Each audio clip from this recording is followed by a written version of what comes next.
guys, welcome to my channel.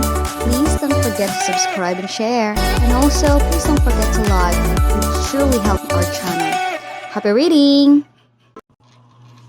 Hey everyone, so this is chapter 40 of Her Disguise. Let's start reading. He finally understands it's not in vain for us to put in so much effort. Yung brother niya, no? Big brother niya na akala nila walang patutunguhan sa buhay pero talented pala. Anyway, he has thick skin and your medicine is effective. No need to worry. Dear Jingmo. They're talking about their younger brother, di ba yung take care, Bansha. Be careful on the way. Remember to take those invigorating supplements. Go home. Sweet naman pala yung mga brother niya sa kanya. Jingwei is right. Even though our state of mind can't go back to how it was after experiencing rebirth, we must live freely.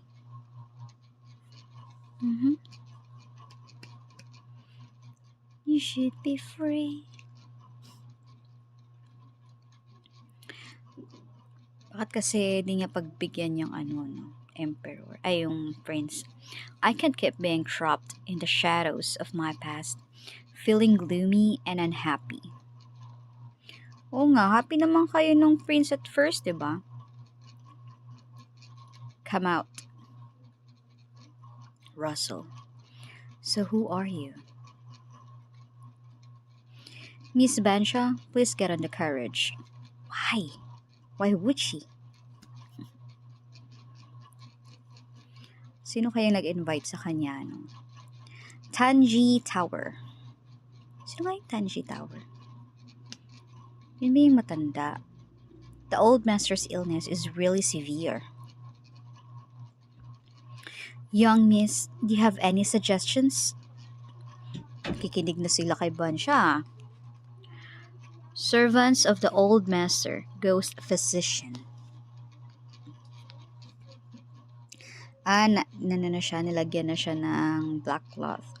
Don't worry, as long as you follow my instructions, he'll definitely recover. Di ba si Prince yung yung leader ng grupong to? Coincidentally, the more severe the illness, the more suitable it is to use the prescriptions from the empty medical book to return the tide. Are you sure? In doubt? Pinapunta-punta niya dyan tapos in doubt kayo. The old master's body is seriously depleted, with almost half of his organs and vital functions failing. Even I am powerless to help him. Hindi much better. Kaya na ni Bansha yan, manahimik ka na lang. The depleted body can gradually recover. So what's wrong with the failing organs? Hindi ko alam kung gusto mo ba talagang gumaling o ano. Hirap naman din kasi, bakit kasi tinatakpan pa yung mata? Just that it will take some time, at least 5 years. 5 years? That long? Sa bagay, katawan naman talaga, ganyan. But medicine can be poisonous. Ito, titiwala tapos pabarahin. Because of the current condition of the old master, I dare not use medicine for fear of worsening the situation. How do you plan to treat him? Sabagay, siguro kasi ngayon, lahat ng galaw, puro gamot. Even my father, lahat ng, mataas yung mataas yung cholesterol mo, ganito natin. Mababa yung potassium mo, lagyan natin ng gamot. Ganitong gamot dapat. O mataas yung cholesterol mo, inumin mo to dapat. Lahat gamot. Pero dito, nabasa ko to, tama naman. Poisonous din talaga yung gamot. Get up. So, sobrahan na ako. Pen and paper. So, paano ka magsusulat ngayon? Astragalus and wolfberry stewed with pigeon, white Paano babasahin to? And pig stomachs conjure ligusticum. Hindi ko mabasa guys. With fish head. Okay. Ito yung ipapaano niya. Ito yung ipapainom niya sa patient. Such fresh prescriptions. Miss Bansha, are you a cook? Puro pagkain. Sabagay, healthy food will help your body. Diba? So, okay din tong book na to, yung comics na to. On my left side are today's nourishing medicinal recipes, and I will write book of medicinal recipes for the next 5 years later. Diba? Ang galing-galing. Galing ng researcher nila. Tama kaya to? Oo lang tayo eh. On my right side are treatment prescriptions. Take them for a month and accompany your acupuncture to clear the poison. Then the old master will be saved. Acupuncture. Ano talaga sila sa acupuncture, no? Excellent, excellent. This recipe for medicinal food is obviously extraordinary. Ang tanong, masarap. Sarap ba kaya yan? Miss Bansha, your knowledge and skills are impressive. Master, please forgive me for my rudeness. If you want to recover, you must first have the will to survive. That's correct. Dapat ikaw mismo gusto mo magka-survive. Or perhaps, who in this world can stimulate your will to survive? Oo nga, sino? Sino maka-encourage sa'yo na mag-survive pa talaga? Shh!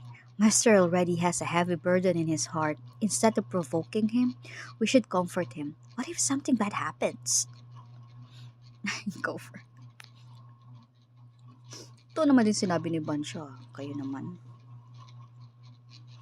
Do as she instructed. Hi, Prince.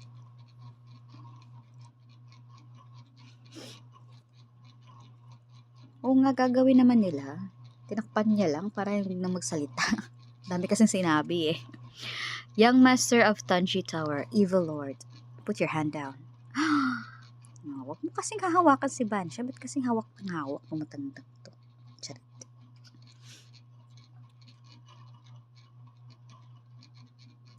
Greetings, young master. That was not intentional. I didn't want my hands severed. Kneel. Oh? Is this the current leader of Tianji Tower? Yes, and he's the prince. All of you can go now. Yes. Miss Bansha, Crown Prince introduced you to me and praised your exceptional medical skills. Is he your sworn brother? Ikaw yun eh, ikaw ah. Gusto mo lang ng ano eh. Gusto mo lang ma-praise eh.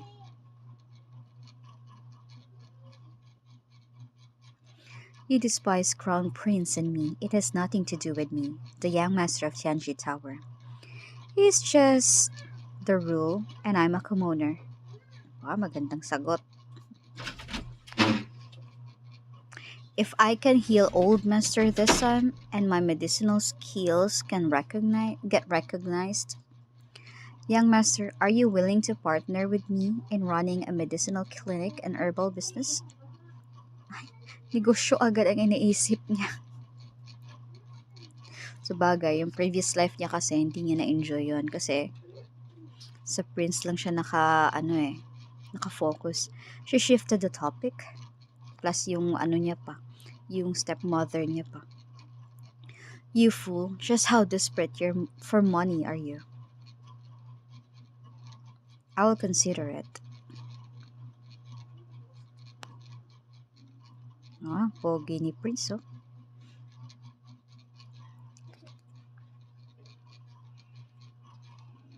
However, I sense that you carry a heart filled with hatred and has a excuse me. However, I sense that you carry a heart filled with hatred and has a heavy aura of resentment. As a compassionate healer, why would you harbor hatred towards someone?